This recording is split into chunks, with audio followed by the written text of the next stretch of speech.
అకిరానందన్ అనే పేరు ఎందుకు పెట్టారు? కళ్యాణ్ బాబు చదువుకునే రోజుల్లో ఆధ్యాత్మిక పుస్తకాలతో పాటు మూవీస్ కూడా చాలానే చూసేవాడు. ప్రత్యేకించి తమిళ్, ఇంగ్లీష్ చిత్రాలు బాగా చూసేవారు.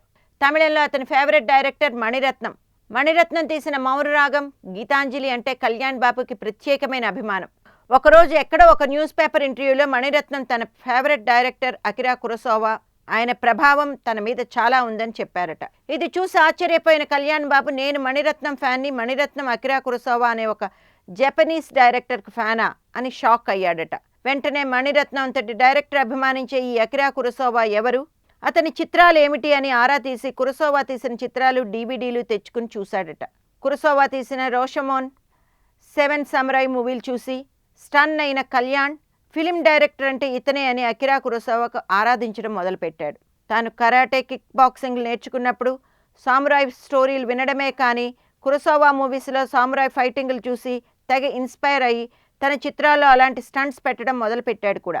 ఖుషీలో మార్కెట్ ఫైట్ దీనికి మంచి ఎగ్జాంపుల్ అని చెప్పవచ్చు. ఇక రేణు దేశాయ్తో కాపురం పెట్టాక ఒక బాబు పుట్టాడు.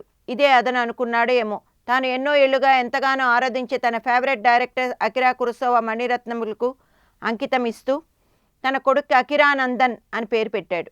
అకిరా పేరు ఓకే, మరి ఈ నందన్ ఏమిటని ఆలోచిస్తున్నారా? నందన్ అంటే ఎవరో కాదు, మణిరత్నం. తన అబ్బాయికి నందన్ అని పేరు పెట్టారు. అలా అకిరానందన్ అనే పేరు తన బాబుకు పెట్టి తనకి ఇష్టమైన ఫిలిం మేకర్స్ గుర్తు తెచ్చుకుంటూ ఉంటాడు పవన్ కళ్యాణ్.